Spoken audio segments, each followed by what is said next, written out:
Course of 120 days, we witnessed four promising young kapamilyas navigate the ultimate test of character on live television.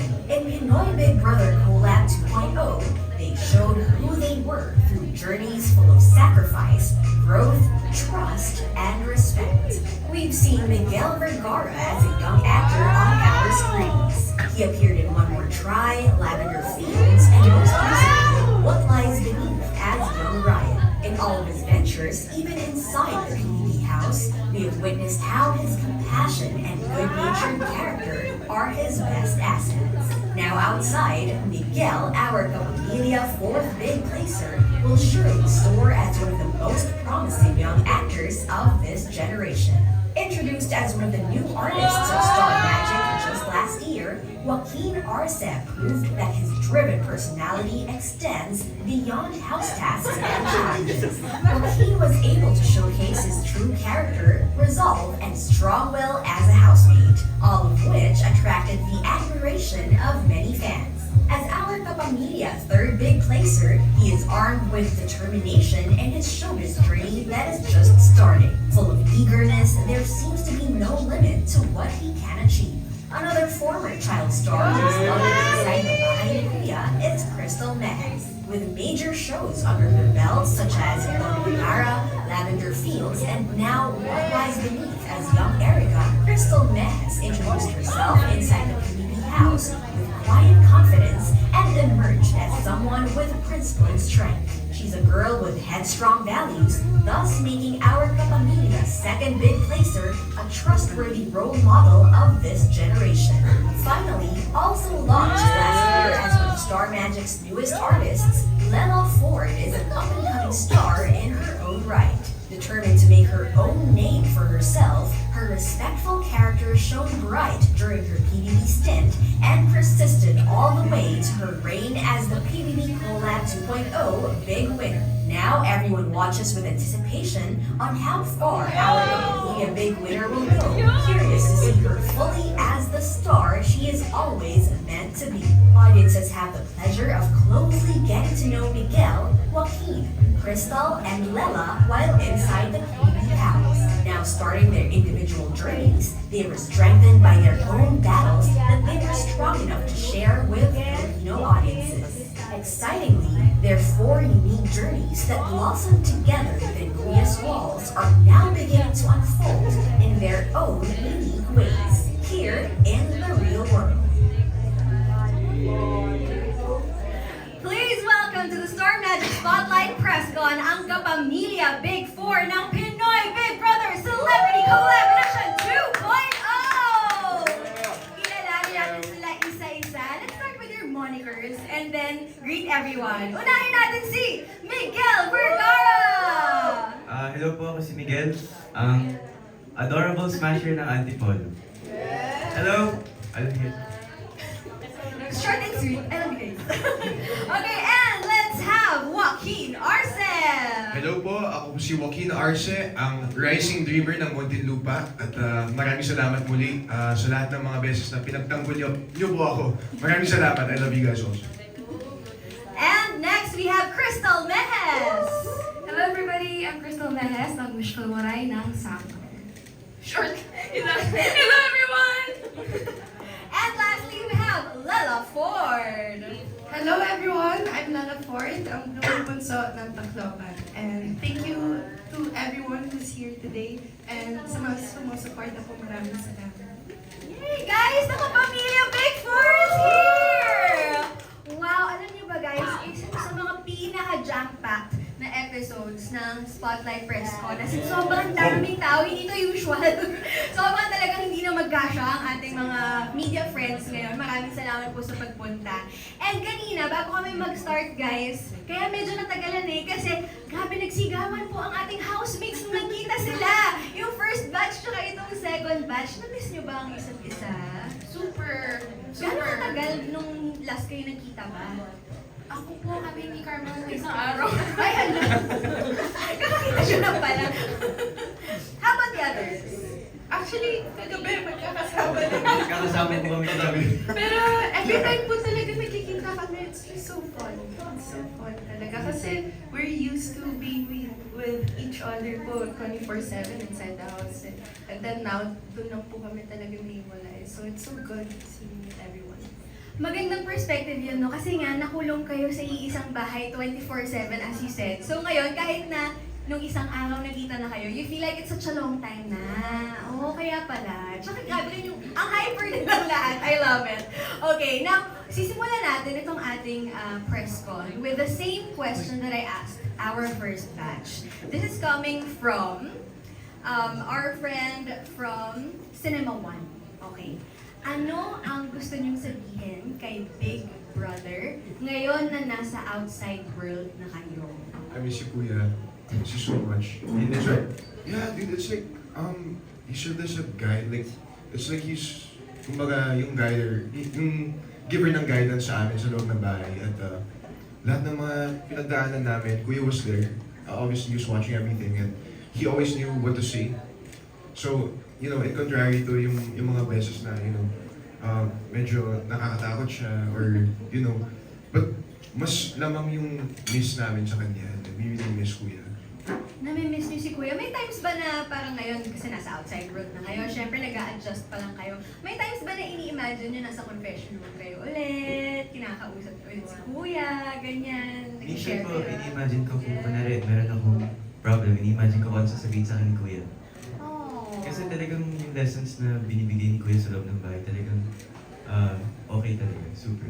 Everyday talaga dun sa bahay, all 127 days dun sa bahay, may lesson talaga. So kung may gusto kang message na isend kay Kuya, ano yun? Kuya, I miss you, and ang hindi ko lang makikita sa bahay ni Kuya, pinapasayaw niya ako palagi, pero I miss you, Kuya. I miss you, and I hope makausap ulit kita. And the girls, Crystal? Ako, Kuya, I miss you so much, Big Brother. I call him Big Brother sa confession room. I'm like, yo, Big Brother! I miss you so much, Big Brother. I'm so grateful for you po and sa lahat ng mga lessons na binigay niyo po sa akin na pang habang buhay ko pong babaguhin. So maraming salamat, Big Brother. I miss you so much, Kuya. Na-mention mo na yung lessons na forever mong babaunin. Give us one na lesson na nakuha mo sa bahay na forever nasa iyo talaga. Ang dami, ate. Like what Miguel said, every single week talaga sa bahay ni Kuya. There's so many lessons na makukuha ko na pupunta ko sa pang-araw-araw. Ang dami, 127 days. Give us one lang na off the top of your head ngayon. It doesn't have to be the biggest lesson, pero isa sa mga naalala mo lang ngayon na you'll carry with you. Siguro, one of the lessons, or like, yung malaking nakuha ko talaga sa bahay ni Kuya, and I shared this with one of my close friends inside, si Carmel. I think Kuya taught me how to just simply exist in his house. Ang deep. Ang deep. Thank you so much. And Lala. Yes, ayun din po talaga yung words of wisdom ni Kuya. Yun po talaga yung pinaka-namimiss ko. And of course, si Kuya, yung mga dad jokes niya. Ang hindi ko lang din na-miss kay Kuya yung every time pinapatayin niya ako ng ilaw. Kasi lagi ako tinatakot ni Kuya. Pag utusan niyo po ako sa storage room. But yeah, sobrang miss na miss ko na po si Kuya. Kuya, sana okay ka lang po lagi. Sana soon maka-visit po ako sa'yo. Gusto niyo po ba ba yan? Okay, wait. Let me ask you guys. Willing ba kayong bumalik sa bahay ni Kuya? Bisita lang po, bisita lang po. As a house. Ang dami ko natutunan doon. Okay? I love Kuya so much. And it's a once-in-a-lifetime experience. I'm happy it happened, but I'm not going back. Okay, it's a no for Joaquin. Ikaw, Miguel. Bisita lang po. Bisita. Bisita. Kunwari yung bisita na, alam mo yung nag-overnight na bisita, willing okay ka? lang po. Okay lang din. How about you, Ako Crystal? din po, bisita na mag-overnight ng 1 week. Wow! Willing ka? 1 week. Ikaw, Lela. Ako po, gusto ko po matry maging ninja. Yun yung gusto ko matry. Maging ninja. Yung nanggugulo sa housemates, sa current housemates, yung mga ninja. Yes, parang gusto ko matry. Parang gusto mo mag-revenge, no? Revenge. Pero yun po, bisita din. Pero grabe yung 127 days. Kayo yung makakapagsabi, kayo talaga yung nakatagal ng 127 days dun sa loob ng bahay ni Kuya. So, medyo na sabi niyo na yung ano yung hindi niyo mamimiss kayo, diba? Yung iba hindi pa nakapag-share. Kasi part din yun ng questions natin. Ano yung hindi niyo mamimiss sa loob? Yun po, palagi ako pinapasayaw ni Kuya. Yun naman, na-share mo na yun. Okay. Ano pa yung mga gusto niyo i-share? Ako po yung sleep all. Sleep call, Ay, wake hindi, up call. hindi yung, ay, wake up call. Wake up call. Yung wake up call, tsaka yung bawal matulog ng hapon, bawal matulog anytime. Yun po talaga hindi ko na-miss. Tsaka yung wake up call na sobrang sakit sa Malakas talaga siya. Super. Oh, okay. Ikaw, Joaquin. Ako, hindi ko na-miss yung naka-on talaga yung lights sa boys' bedroom. Kasi, swear, like, yung boys' bedroom, naka-on lang yung ilaw. So it's like, the lights are so bright. Yeah, and it's like we can't see properly. Hindi ba pinapatay pag matutulog kayo? Hindi ba pinapatay naman pag matutulog kayo? Ha? Oh, so challenge yun. Tsaka yung Arinola moments, hindi ko na-miss yun. No, I'm answering honest. Okay. And lalo na share mo na yung pinapatayan ka nga ng ilaw. Kung ikaw, ayaw mo yung nakabukas ilaw, ikaw naman ayaw mo pinapatayan ka ng ilaw. Arinola Adventures. Oh my gosh, na-experience din yun no, sa estado niyo to. Oh, pinag-arinola kayo. Okay. Now, Actually, ako yung taga-Diyos ng Arinola. Siya na din Yeah, talaga. So, like, kami ni Mark at saka ni Ray. wow. Kaya pala ayaw mo nang bumalik. Ang hirap ka naman nun, Yung guys. doors na kahit may ayaw mo. magnets. Yeah, open the door, please. Oo, iba yung experience nila. But it was fun. It was super fun. It was super fun. Okay, the next question is, medyo connected dun sa are you willing to go back inside the house eh. Dun sa mga nag-answer ng yes, who would you want to be with kung babalik kayo for another edition? Hypothetical lang. Who would you want to be with as housemates? Previous housemates. Chef George. Chef, if Caprice's dad was a housemate, I feel like we'd be happy the entire season. Mas madali ang buhay, Yes. no? Kasi, nung isang araw na pinaglutuan tayo ni Chef George, that's like so gold. Swear, like, yung omelette na ginawa niya. Yeah, no, because on that day, we didn't get our eggs for the day. We were wondering, where did it go? Tapos, pinalabas kami sa garden area. Tapos pinapasok ulit kami. Nandiyan si Chef George, ginamit niya yung mga eggs namin. And like, he used such simple ingredients to make like, napakagandang meal, bro. And like, I swear, if Chef George was a housemate, I'd be happy with that. I So, know this. Let me get this straight. Willing kang bumalik sa bahay ni Kuya kung housemate din si Chef George, ang tatay ni Caprice. Yes. Wow! Ganun ka Chef sarap George. yung luto ni Chef George, Super, ah. super. Willing kang bumalik. Okay. Like, where Chef George is right now, he really deserves it because he's such a talented chef. Like, if he was a housemate, no problems whatsoever. So yun lang yung kinulang sa inyo pala, yung magaling magluto. Okay. Kayo guys, sinong gusto niyo isama if ever? Ako po siguro si Tita Melay. Oh my gosh! Sobrang tuwa ako kay Tita Melay. Sorry, wait, ex-housemates. Oo, kahit sinong ex-housemate. From... Yeah, kahit anong edition, pwede. Sige. Ayun, si Tita Melay. Alam mo, natanong na rin siya niyan before. Sabi niya, willing siya kasi mahal na raw yung kuryente. So, isama daw yung buong pamilya niya sa loob ng bahay ni Kuya. How about you, Crystal? Ako po si, Kuya Slater yun. Oh, have you met him Hindi before? ba po, pero I'm a fan. I'm really a fan. Pinapanood ko po siya lagi. Tsaka sobrang ina-admire ko din po siya kung paano nandun po siya sa TVB. Kasi he's also the big boss. Yes. Oo, tsaka diretso rin siya magsalita like you. Di ba? Siya si Name People. Di ba? Slater Young. Name People. Ikaw, Miguel. Ako si Heat po ulit. Bakit si Heath? Wala, gusto ko lang po makasama siya ulit dun sa mga task doon sa loob ng bahay. Masaya po eh. Oh, nakikita pa ba kayo ni Heath Opo, ngayon? opo. Kasi sabi nila hinahanap po yung higel. Nakikita pa naman po ba? Oh, okay, so Eagle fans, that's good news. Okay. Ngayon naman meron tayong question from Alan Policarpio of Inquirer. How would you describe your first day out of the PBB house? Ano yung mga unang bagay na hinanap or plinano nyong gawin? And kamusta getting back to your phone? Napakasaya talaga. First day, as in, hindi ko inasahan na lahat kami magkiklik agad. As in, I'd like it din nung Miguel, nung panahon na yun. Hindi, outside. First day Oh, outside. outside! Yeah. Oh, outside! First day outside, House. also crazy. Super crazy. Balita na, parang you want an all-nighter. Tama ba? Oh yes, I did actually. Like, kwentuhan kami ng pamilya ko. Like, super, like, ang lala. Like, siguro I slept like mga 3 p.m. 3 p.m. the next day. I'm sorry, man. Pag sinabi yung first day sa kanya, day 1 ng PBB House. First day. Sige, kwentuhan mo pa kami, Joaquin. Oh, Tuloy mo ouch. pa yan. Oo, tuloy mo pa yung kwento mo. What Yeah. did you do? Ano yung una mong sinek sa phone mo? Oh, I ate everything I wanted. And, oh yeah, that's one thing like I really miss, like the freedom to eat kung ano yung gusto mong kainin. And, like PBB really teaches you na to appreciate lahat ng mga bagay na meron ka. And it's like, once I went out, it's like, oh, thank God I have this small thing, thank God I have this small thing. That's actually one of the valuable lessons I learned from the old man. You should really appreciate like every single little thing. Yes. Anong pagkain yung una mong Chicken request? nuggets. Chicken I requested for chicken nuggets. I bought chicken nuggets. Best thing. I was so happy. Okay, thank you. Miguel. Ako po, nung paglabas ko, nag-drive-thru po agad ako. Double cheeseburger, medium fries, medium orange juice, and 6-piece nuggets.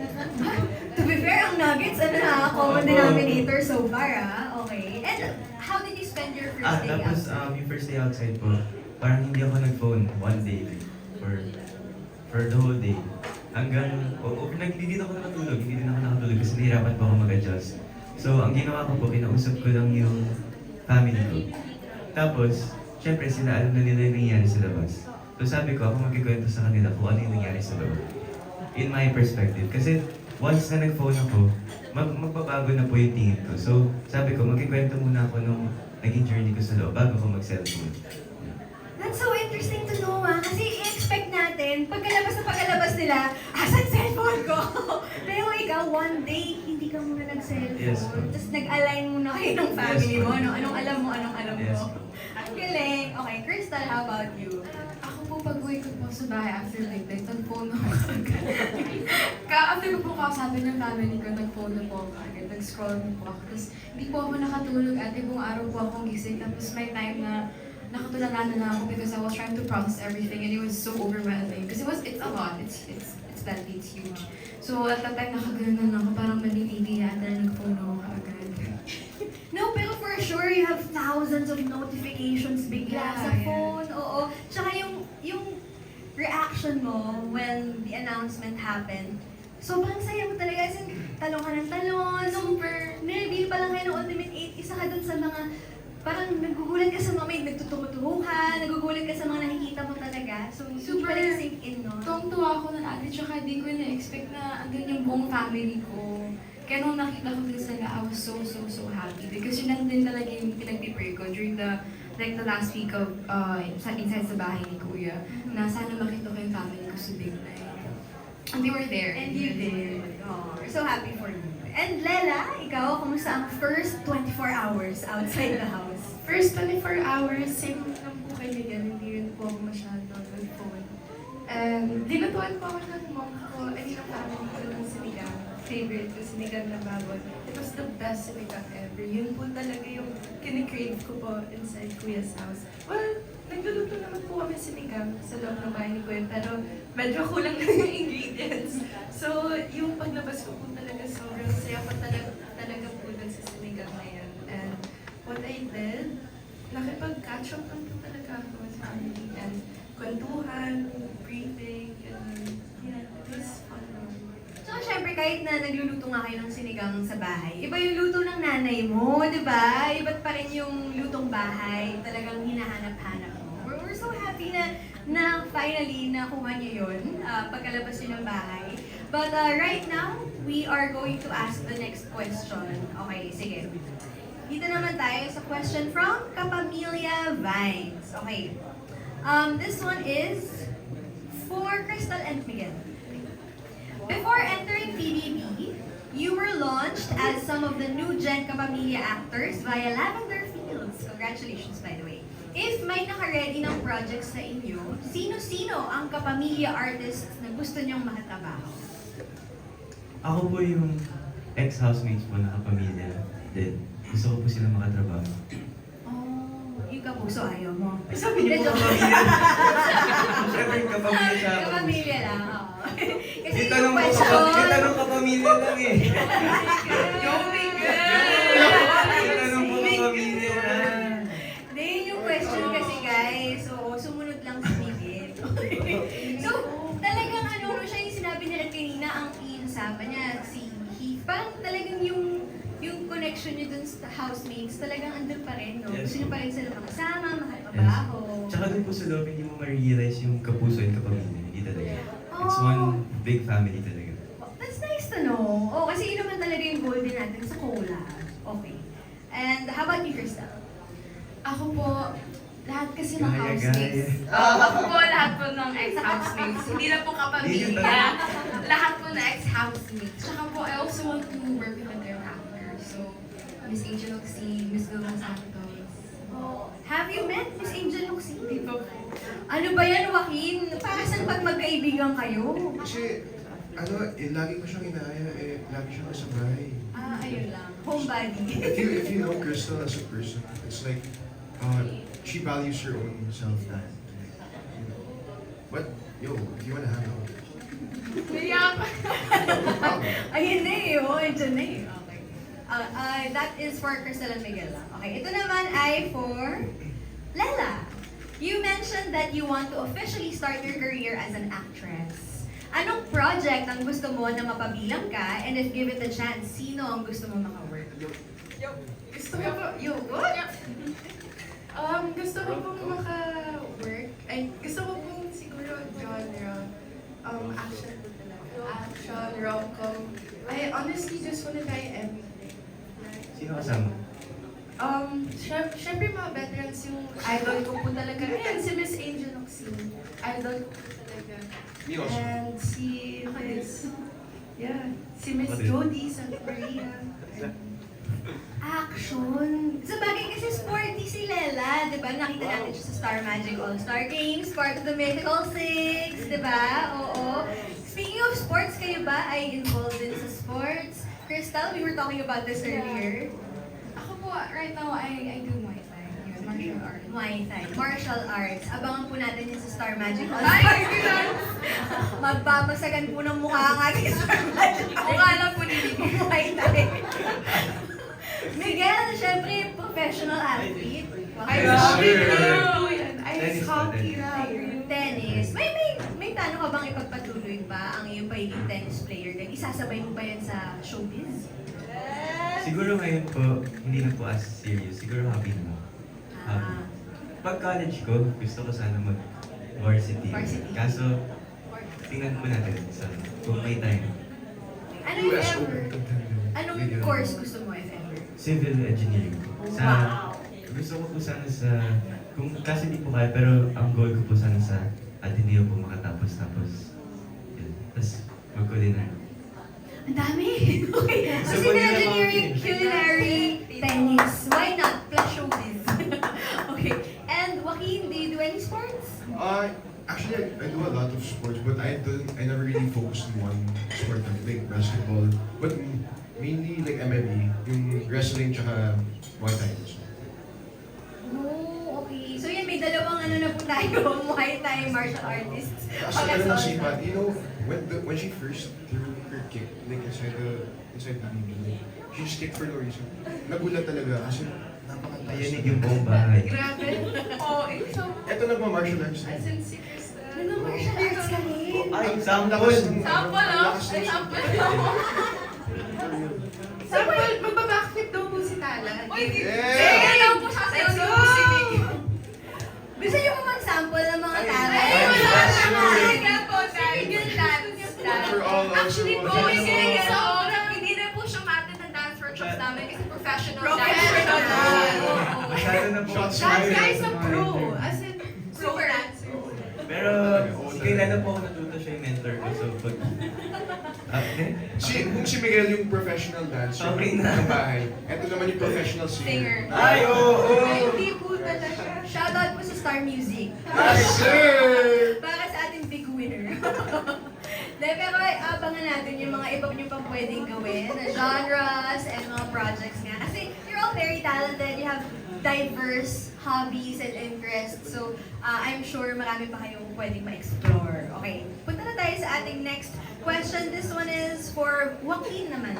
Ay, Ito na nga dahil nga nababanggit natin si Miss Angel Oxy kanina pa. Ano naman ang masasabi mo sa all-out support ng stepmom mo na si Angel Oxy throughout your PBB journey? ayun nga, like, when I went out, one of the first things na sinabi sa akin is, naging active talaga si Tita Angel sa pagtanggol sa akin and like sa pag-support sa akin. And I'm really grateful na pinagtanggol ako ni Darna. And not just her, pero yung mga supporters din niya. As in, yung mga supporters din niya, pinagtanggol din nila ako and like they also supported me just as much as Tita Angel did, which I'm really grateful for all of you. Yes, and kaya rin siya big deal kasi nga usually ay tahimik si Miss Angel Yeah. online. So bigla siyang bumalik sa pagiging active for you. Oo, kaya yun yung sinasabi rin ni Joaquin na such a big deal. Totoo naman.